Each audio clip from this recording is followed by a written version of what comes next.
طالبانو ما مخکم تاسې ته ویلیو د علم حدیثو یوه فایده دا د انسان الله عز وجل ډېر داسې نرم کوي. مخکې له دې چې طالب حدیث نه وي ویلي ډېر تنګ نظر وي. الله عز وجل چې طالب ته د حدیثو هغه نصیب کړي د طالبانو وسعت پکې راځي. د دې باب مقصد داسې ده که یو سړی خپل ذکر مسه کي دی باندې اودس ماتیږي که نه ماتیږي. زموږ د احنافو کتابونو کې خو طالبانو نواقص د وضو تاسې لیدلی دي، اما د حنبلیانو مالکیانو شافعیانو رایه دا ده چې وضو به مس ذکر ماتیږي. که لاس یې ورننویسته ذکر ته مسه دي که بس اودس دې مات سو اودس به کوې. خبر باندې پوه شوله یا؟ او بیا دوی یو خو نفس د دوی دا مذهب سو د شافعیانو د حنبلیانو د مالکیانو، اما په دې کې اختلاف سته چې دا به په باطن د کپ باندې وي که په ظاهر د کپ باندې، حایل به وي که به نه وي، او چې دا مسه کې شهوت به وي که به نه وي، دا مسه کولو کې به استلزاز و خوند اخیستل وي که به نه وي. دې کې طالبانو بیا د دوی خبر سته، هغه بیا به دوی خپله سره کوي. هغې ته موږ څه کوو چې دومره ډېر د دوی په مذهب کې تفصیل کوو. صرف دومره ده چې د درې واړو مذاهبو په رایه باندې که چا خپل ذکر مسه که او داسې مات ده. او یوه خبر طالبانو شته، علامه حافظ ابن عبدالبر په مالکیانو کې یو لوی عالم تیر سوی حافظ ابن عبدالبر، هغه د علامه ابن رشد نه نقل کوي. دی وایي ابن رشد نه چې د امام مالک صاحب په مذهب باندې دا اودس سنت ته واجب نه ده. صحیح ده؟ دا څوک ده؟ اودس واجب ده په مسه د ذکر باندې، څوک نه ده؟ سنت نه ده. وایي سنت ته واجب نه ده. او دویمه رایه طالبانو هغه د موږ د احنافو ده او د سفیان ثوري ده او څه نور علماو ده. د هغوی رایه دا ده چې وضو په مسه د ذکر باندې که چا خپل ذکر مسه که اودس یې څنګه کیږي؟ نه ماتیږي. که چا خپل ذکر مسه که اودس یې نه ماتیږي. دا طالبانو د احنافو او د سفیان ثوري مذهب ده. اوس طالبانو دا اختلاف خو شته، په دې اختلاف کې داسې تعبیر به وکړو چې د جمهورو مذهب، ځکه درې مذاهب یو طرف ته دي. جمهور علماو مذهب دا د دوی دلیل څه ده؟ هغه طالبانو دلیل دی بصرا بنت صفوان رضی الله عنها د دې حدیث دلیل ده چې نبی علیه السلام وی من مس ذکره فلا یصلی حتی یتوضا. دا د دوی دپاره دلیل ده او دا حجت ده. اگر چې طالبانو په دې حجت باندې بعضې علماو اعتراضونه کړي دي، بعضې علما وایي چې دې حدیث کې خبره سته ده. خبر به درته وکم طالبانو، امام ترمذي چې دلته دا حدیث راوړی ده، دې حدیث کې خبره داسې ده. امام الطحاوي رحمه الله په شرح د معانی الاثار کې یوه خبر کړې، هلته یې داسې لیکلي طالبانو د عروه ابن زبیر او د مروان د دوی په مابین کې مناظره سوله. عروه ابن زبیر ویلې چې په مسه د ذکر اودس نه ماتیږي، مروان ورته ویلې چې څنګه کیږي؟ ماتیږي.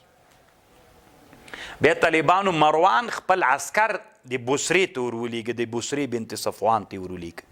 چې ورولېږه هغه بیرته راغی، هغه عسکر وویلې چې هغه د څه ورته وایي؟ هغې ویلې چې اودس ماتیږي.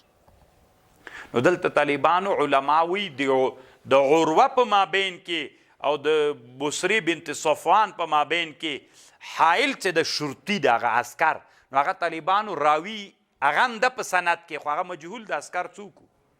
نو جهالت تراوی ذوف الحدیث راولي. نو دا حدیث ضعیف ده، قابل د استدلال نه ده د دې مدعا دپاره چې قابل د استدلال نه سو. امام طحاوي وی ده. خو طالبانو ښه خبر دا ده والحق انه حدیث مما یحتج به. تاسې چې کله طالبانو د حدیثو کتابونه وګورئ، عروه ابن زبیر بیا راسنم چاته وی، اورې خو د شرطي په واسطه باندې بیا راسنم د بصرې بنت صفوان نه د حدیث اورېدلی ده، چې اورېدلی ده طالبانو دغه واسطه چې شرطي ده ختمه سوې ده. راسن هم طالبانو له دې نه خبر اورېدلی، نو چې اورېدلی د حدیث قابل د احتجاج ده. طالبانو ما په خبر پوه شو؟ او دویم هغه څه ده دویم ډله چې د هغه چې احناف سفیان ثوري د هغوی په مسله ذکر باندې څوک نه ماتیږي او دس نه ماتیږي دا حدیث طالبانو د قیس ابن طلق ابن علی روایت ده دا هم طالبانو قوي حدیث ده دا بیا د مونږ د احنافو دپاره چې دویم باب راځي طالبانو کنه باب ترک الوضوء من مس الذکر چې امام بخاري دلته ذکر کوي دا د قیس ابن طلق حدیث ده نو دی د نبی علیہ السلام نه روایت کوي قال وهل هو الا بدعه منه او بدعه من اوس طالبانو پزه دې ماسه کړله غوږ دې ماسه کړه او داس ماتیږي نو خدا هم د انسان یوه غوښه د طالبانو ماسه دې کړله دا نو چې ماسه دې کړله او داس نه ماتیږي دا حدیث بیا د موږ د احنافو دپاره څوک دلیل سو او دا حدیث هم قابل د چا ده د حجتیت ده موږ احناف وی نو دوه حدیثه څوک راغلل معارض راغله ایمونږ د احنافو رایه دا د طالبانو چې د مونږ حدیث چې ده دې سره د صحابو رضی الله عنهم فتواوې راغلي دي څوک راغلي د عمار ابن یاسر نه چا پوښتنه وکړه چې سړی په مانځه کې مسه د ذکر وکړي نو دی وی دا یوه ټوټه د لتانه په دې باندې هغه نه ماتیږي نو مونږ احناف علما وی چې له دې سره څوک یو ځای سوی ده فتوا د صحابو یو ځای سوی ده خبر درته کوم طالبانو ورونو او چې حدیث وایو طالبانو دا د ترمذی او شارح د طالبانو په هند کې تر سوی غیر مقلد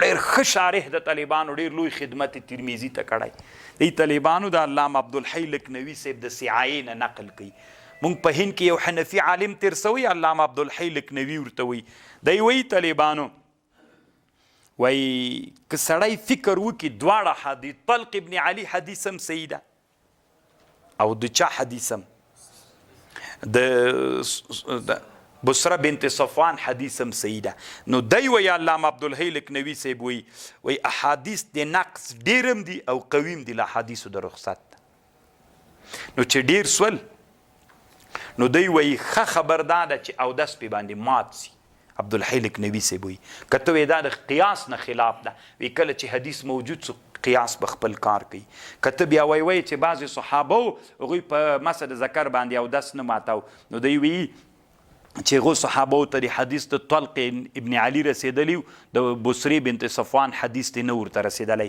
لنډې دا طالبانو علامه عبدالحی لکنوي صاحب هم د جمهورو سره د احنافو له طرف نه درېدلی دی هم طالبانو چا ته ورغلی او طالبانو علامه عبدالحی لکنوي صاحب په ډېرو داسې مسایلو کې چې کله علمي تحقیق کړی خصوصا د یو بل کتاب د التعلیق الممجد علی موطا الامام محمد هلته ډېرې داسې مسایل راځي چې د جمهورو د موږ د احنافو اختلاف ته دی وي چې زه جمهورو ته وردانګم دې مذهب کې هم طالبانو دی وي چې اودس څنګه کیږي چې په دې باندې احتیاط په دې باندې ده چې اودس ماتیږي او سړی اودس وکي دا د علامه عبدالحی لکنوي رایه سوله او دا غیر مقلد عالم هم وایي طالبانو چې امام د عبدالحی لکنوي صاحب رایه مختاره ده ما سره خپله سعایه شته او طالبانو انور شاه کشمیری رحمه الله څه وایي علامه انور شاه کشمیری رحمه الله وایي ښه خبر دما په رایه باندې وایي دا ده چې احادیث دواړه متعارض راغلي دي نو چې متعارض راغلي طالبانو وی د خواصو د امت دپاره مستحب دا د طالبانو چې وضو من مس ذکر وکړي خواصو د امت دپاره دا د طالبانو لکه څنګه موږ پرونو ویلې چې د اوښ غوښه دي وخوړه مستحب ده او وضو من مست النار مستحب ده باید خواص د امت خپل مسه د ذکر چې وکم باید څوک وکړي او د څوک علامه انور شاه کشمیری وی د حدیث د بصري بنت صفوان په دغه باندې محمول ده خبر باندې پوه شو نو که دا تا ته په فقه کې راغلی وي څومره خوشکې به دې کړې وي اوس چې حدیث کې راغللی طالبانو یعنې سړي زړه لکه دواړه حدیث دي طالبانو هم حدیث ته د رسول الله صلی الله علیه وسلم او جمهور علما هم هلته ملګري دي نو ښه خبردار طالبانو خواصو د امت دپاره نو چې هغوی مستحب دا ده چې څوک وکړي وضو من مس ذکر وکړي وایه طالب جانه بسم الله الرحمن الرحيم بالسند المتصل منا الى امام الترمذي قال حدثنا اسحاق بن منصور قال حدثنا يحيى بن سعيد القطان عن هشام بن عروه قال اخبرني ابي عن بصرة بن سلطان ان النبي صلى الله عليه وسلم قال من مس ذكره فلا يصلي حتى يتوضا. وفي الباب عن ام حبيبه وابو ابي ايوب وابي هريره واروى ابي تونس. ګوري طالبانو الته هغه حدیث تنادي چا حدیث ته ابل د طلق حدیث ته دا حدیث طالبانو د ام حبیبه نه روایت ته د ابو ایوب نه روایت ته د ابو هريره خو ډیر سوال کنه زک عبد الحی بوي طالبان ذا دو اروا بنت انیس ته د عائشه او د جابر نه و زید ابن خالد نه عبد الله بن العمر نه څومره ډیر صحابه نه روایت سو ذا قال ابو اسحاق هذا حديث حسن حسين وهكذا روى غير واحد مثل هذا عن هشام بن عروة عن ابي عن بصرة روي ابو اسامة وغير واحد. روي ما واي بیا وروى ابو اسامه معلومه صيغه واي. وروى ابو اسامة وغير واحد هذا الحديث عن هشام بن عروة عن ابيه عن مروان وعن بصرة عن النبي صلى الله عليه وسلم. حدثنا بذلك اسحاق بن منصور قال اخبرنا ابو اسامة بهذا وروى هذا الحديث ابو زناد عن عن بصرة عن النبي صلى الله عليه وسلم. قال حدثنا بذلك علي بن حجر حدثنا عبد الرحمن بن ابي زناد عن ابيه عن عن بصرة عن النبي صلى الله عليه وسلم نحوه وقول غير واحد من اصحاب النبي صلى الله عليه وسلم والتابعين وبه يقول الاوزاعي والشافعي واحمد واسحاق. قال محمد بن عساف شيء في هذا الباب حديث بصرة وقال ابو زرعة حديث ام حبيبة في هذا الباب اصح. امام بخاری کوي دا محمد ذا وهو حديث العلم. ان ګور امام بخاری وی په دغه باب کې تر ټولو نه صحیح حدیث د بصری ده ذا وهو حديث العلاء بن الحارث عن مكحول عن بسطة عن ابن عباس عن سفيان عن ام حبيبة. وقال محمد لم يسمع مكحول عن بس ابن ابي سفيان روایت نه ده کړی. روى مكحول عن رجل عن بسا غير هذا كانهم لم بل حدیث ته روایت کړی دا حدیث نه ده تر روایت کړی. وی امام بخاری وی طالبانو د هغه چیرې څور توایدو می حبیبی په حدیث کې ان څه خبر ستاده اما د بصری حدیث چیرې دا قوي حدیث ده. دلته طالبانو یو مسله د سره بلم واوري مباشرت فاحشه طالبانو او داس واجبي کې نه واجبي مباشرت فاحشه طالبانو پیژنې کنه مباشرت فاحشه یعنی طالبانو چې لوڅ خزو میړه سره څملي دخول ونه کی طالبانو دته مباشرت فاحشه وي یا تعکین وکي طالبانو تبخیز او تعکین او د الفاظو باندې ځان پوي کوي طالبانو اوس دغه مباشرت فاحشه څه ده په دې باندې یو داس ماتیږي که نه ماتیږي. نو امام ابو یوسف رحمه الله وی او امام ابو حنیفه رحمه الله وی چې په مباشرت فاحشه باندې څوک ماتیږي اتی که مزي تر نه وځي که تر نه ونځي یو داس ماتیږي. امام محمد رحمه الله وی که مزي تر نه ووتل او داس ماتیږي که مزي تر نه ونه وتل او داس نه ماتیږي. علامه ابن الهمام طالبانو وی غالب دلته داسې لکه متحقق غوندې. ابن الهمام د شیخینو په مذهب فتوا کړي. تاسې خبرې ته غوږ ونیسئ طالبانو. یو چا مباشرت فاحشه وکړه له خپلې ښځې سره لوڅ سملاسته دا اودس مات سو که نه شیخین وی اودسې مات ده. امام محمد وی نه ده مات. ابن الهمام وی د غالب داسې ده لکه متحقق. غالب په دغسې حالت کې له سړي نه مزي وځي که نه وځي چې ووتل نو د غالب داسې د لکه متحقق غوندې بس اودس مات سو. ابن الهمام په دې فتوا کړي. قال علامه انور شاه کشمیری وی فيه نظر اصل اودس طالبانو په خروج باندې راوځي. نو ډیر کرته طالبانو یو سړی وي مباشرت فاحشه به کوي څوک به نه تر نه وځي مزي به نه تر نه وتلي طالبانو.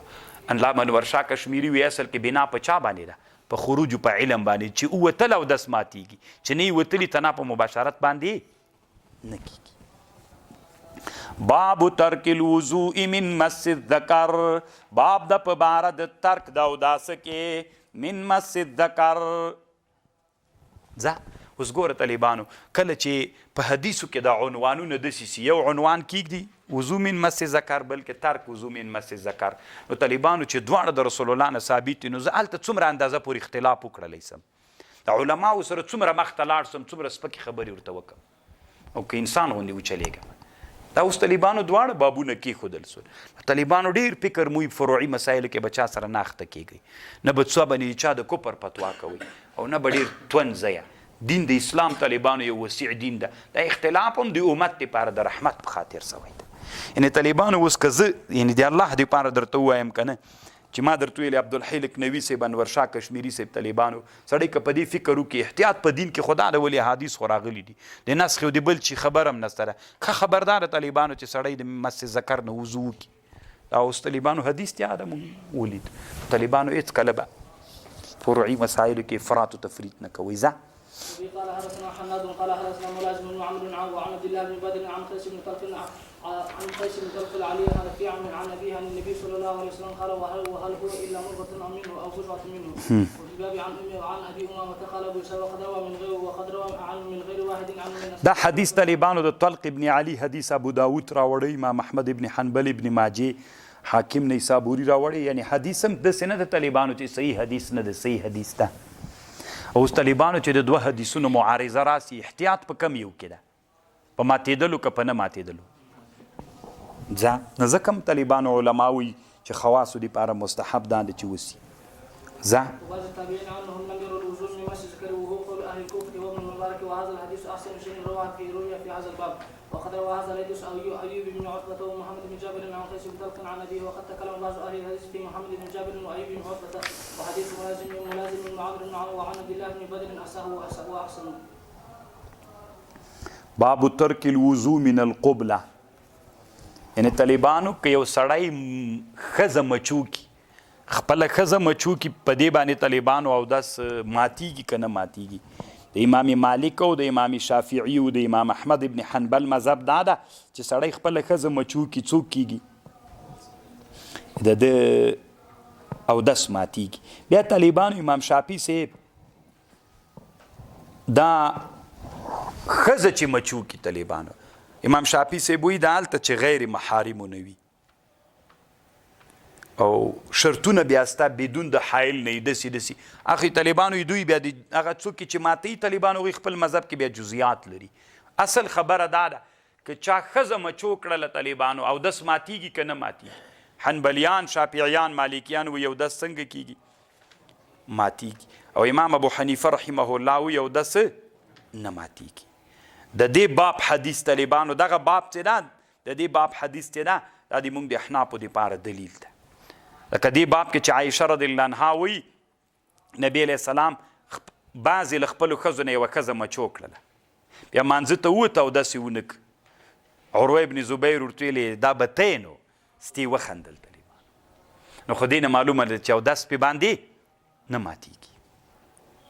ځه قال حدثنا قتيبة وحماد وابو كرب واحمد بن منيع ومحمود بن غيلان وابو عمار قالوا حدثنا وكيع عن الاعمش عن حبيب بن ابي ثابت عن عروة عن عائشة ان النبي صلى الله عليه وسلم قبل بعض النساء ثم خرج الى الصلاة ولم يتوضا. قال قلت من هي الا انت فزهقت. قال ابو اسحاق وقد روي عنه هذا عن غير واحد من اهل العلم من اصحاب النبي صلى الله عليه وسلم وتابعينه وهو قول سفيان سيء اهل الكوفة. اهل کوپه مونږ ښیي طالبانو. ځه قالوا ليس في القبلة وضوء. قال مالك بن انس والاوزاعي والشافعي واحمد واسحاق في القبلة وضوء وهو قول غير واحد من اهل العلم من اصحاب النبي. ګوره طالبانو امام ترمذي مذهبونه ذکر کوي، هغه هم د ډېرو علماو مذهب ده، دا هم د ډېرو علماو مذهب. من هلته وایي طالبانو من اصحاب النبي والتابعين.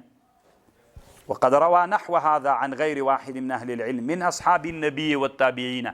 هغه هم طالبانو د صحابه او د تابعینو مذهب ده او د سفیان ثوري او د اهل کوپاو دا هم ښیي طالبانو. وقال مالک بن انس والاوزاعي وشافعي واحمد وهو دام قول طالبانو د اصحابو د نبی علیه السلام او د تابعینو چې ورې طالبانو په هغه کې هم صحابه او تابعیني په دې کې هم صحابه، نو بیا ته ولې د کفر اسلام ته ځې په فروعي مسایلو کې؟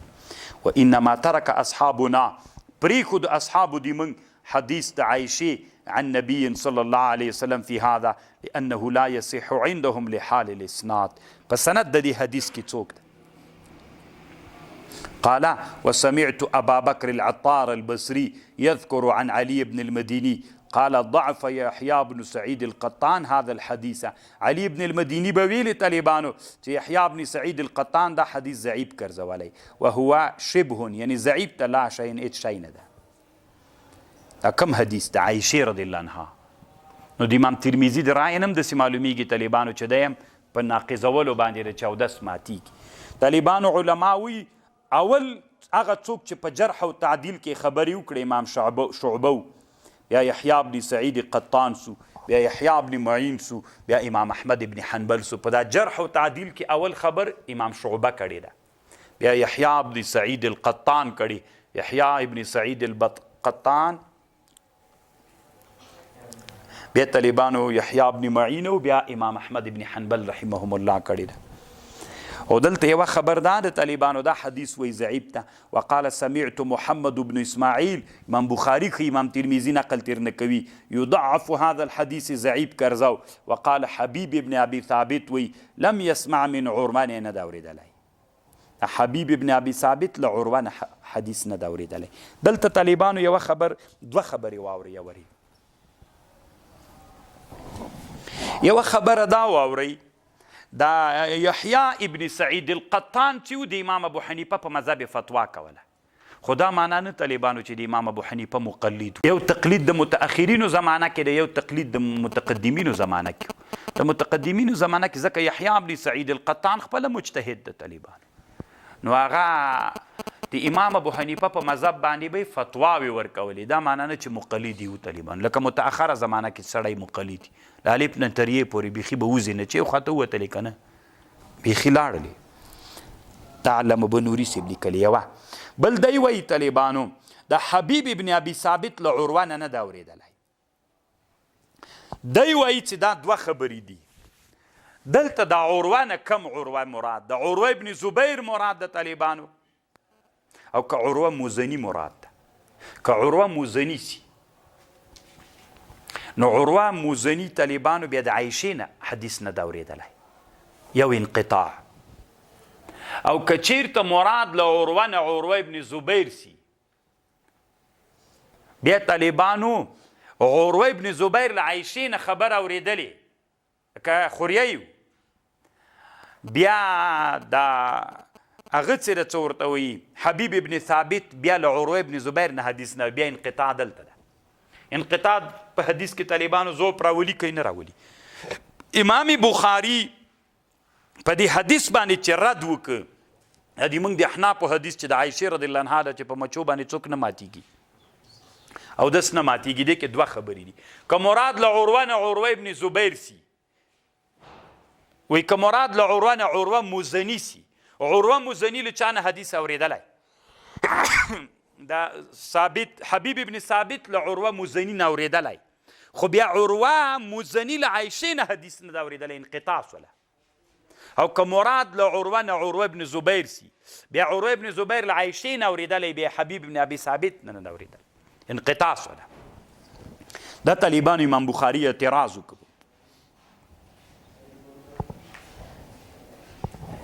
موږ د احنافو له طرف نه جواب دا ده دلته مراد له عروه نه عروه ابن زبیر ده، ځکه طالبانو دومره سخته خبر عایشې رضی الله عنها ته کول چې دا مچو یې ترې اخیستې دا به تی، دا طالبانو بل صحابي دا جرأت نسو کولی بل سړي عایشې رضی الله عنها ته دا ویلي وی. خپل خوریی و طالبانو عروه ابن زبیر ده دلته. نو چې عروه ابن زبیر سو ته وایې چې د چا نه یې اوس اورېدل نه دي کړي، نو چې دلته مراد له عروه ابن زبیر نسی، د عروه ابن زبیر او د عایشې په مابین کې خو څوک راغی؟ اتصال راغی. نو دلته د عروه او د حبیب ابن ابي ثابت په مابین کې څوک نسته ده، انقطاع ده. نو انقطاع ده. دی طالبانو دلته علما وایي، علامه بنوري رحمه الله لیکلي دي چې امام زیلعي رحمه الله سما د حبیب ابن ابي ثابت د عروه ابن زبیر نه طالبانو 4 احادیثو کې څوک کړی ده، سما تر نه کړې ده. ته وایي نه یې ده اورېدلی، څنګه یې نه ده اورېدلی؟ 4 احادیثو کې روایت تر نه کړی چې دا د موږ د احنافو لوی محدث امام زیلعي په نصب الرایي کې ذکر کړی ده.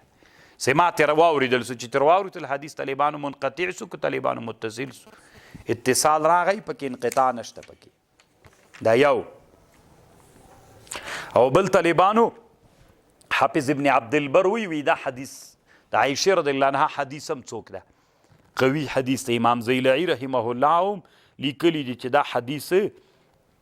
او بل دا د طالبانو علامه انور شاه کشمیری رحمه الله وی دغه حدیث د عایشې رضی الله عنها غیر له دغه سند نه چې دلته امام ترمذی روایت کړی ده، او امام ترمذی وایي چې امام بخاري او یحیی ابن سعید القطان دا حدیث ضعیف بللی ده. دی وایي دا له 3 سندونو نورو باندې ابن ماجه روایت کړی، او دا حدیث طالبانو امام نسائی روایت کړی طالبانو، او امام زیلعي لیکلی دي چې دا د امام نسائی سند چې ده دا د امام بخاري په طریقه باندې برابر ده، او دا طالبانو مسند د بازار هم روایت کړی، یعنی داسې نه ده چې دا حدیث د عایشه رضی الله عنها نور علماو نه ده روایت کړی. غیر د ترمذي له سند نه 4 یا 3 قوي سندونو باندې نورو باندې روایت سوی ده. نو د موږ د احنافو حدیث هم طالبانو قوي حدیث ده، قابل د حجت ده. ځه وقد روي عن ابراهيم التيمي عن عائشه ان النبي صلى الله عليه وسلم قبل ولم يتوضا وهذا لا يسوء اذن ولا نعرف لابراهيم التيمي سمعا من عائشه وليس ان يسوء عن النبي صلى الله عليه وسلم في هذا الباب شيء.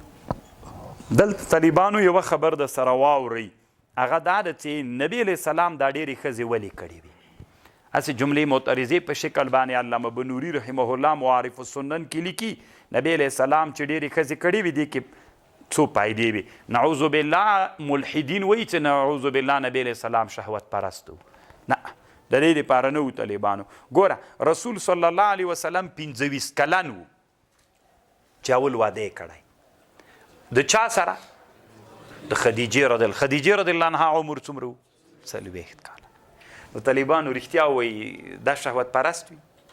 بیا طالبانو رسول علیه السلام خدیجې رضی الله عنها سره ژوند کړی، بل واده یې نه ده کړی، تر دې پورې چې نبی علیه السلام عمر 53 کلو ته ورسید.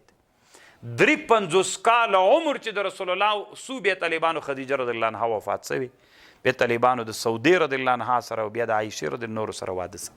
نو 53 کلو کې سړی چې عمر ته ورسېږي طالبانو هغه ذاتي بیا په قوت پاتې وي. اصل خو طالبانو انسان چې د 25 کلونو په عمر وي اصل واده خو دی وخت کې ډېر خوند کوي. بیا خو طالبانو چې سړی بیا قوت د سړي نه ختمیږي، بیا خو وس نه لري. نو نبی صلی الله علیه وسلم واده د دې لپاره نه و. او بل مهمه خبر دا د طالبانو ورونو علماوي اصل کې د نبی علیه السلام ډېر ودونو کې مقصد دا و چې د نبی علیه السلام کورنۍ شریعت ښځو ته نقل سي، دا یو. او بل دا چې نبی علیه السلام کې مقصد دا و عربو کې د قوم پرستی ډېره وه. د څو قومونو نه نبی علیه السلام چې عرب په دې خوشحاله وي چې یوه بیلې د موږ هم نبی علیه السلام زوم دا، بل به ویلې د موږ هم زوم دا، بل بیلې د موږ هم زوم دا، چې په دې باندې یو قسم تشرف د قبایلو د عربو ته حاصل سي. او بل دا د طالبانو چې نبی علیه السلام باندې دغه کوم تکلیف چې په اعباو د رسالت دغه بار د رسالت ډېر دروند و. او دا طالبانو سړی ډېر ستړی کوي. د نبی علیه السلام په ډېرو ښځو کې هغه دا و چې هغه بار د رسالت په نبی علیه السلام باندې سپک وي. تاسو فکر وکړئ چې چا واده نه یې کړی طالبانو، سخت داسې غمجن غوندي، او بیا چې واده وکړي ډېر خوشحاله غمونه یې ورک سي. دا اوس تاسو تجربه وکړئ، چا چې واده کړی کور ولی چې پلار کره تللي یوه جمعه بیخي سړي ته کور خوند نه ورکوي. دا که نه هم داسې متاهلینو وزي وننوزي سړي ته کور بیخي خوند نه ورکوي. نو دا د طالبانو غدرانده بارونه د سړي نه الله عز وجل د دې په برکت باندې کموي. نو د نبي صلی الله علیه وسلم دا ډېر ودونه چې ول طالبانو دا اصل کې د دې په خاطر باندې و چې هغه دین الله عز وجل کورنۍ دین د ښځو په واسطه باندې نشر کړي. دغه یو بل باب هم ما کتلی طالبانو خبرې سته پکې، دلته یې موږ د ټالۍ وخت پوره شو.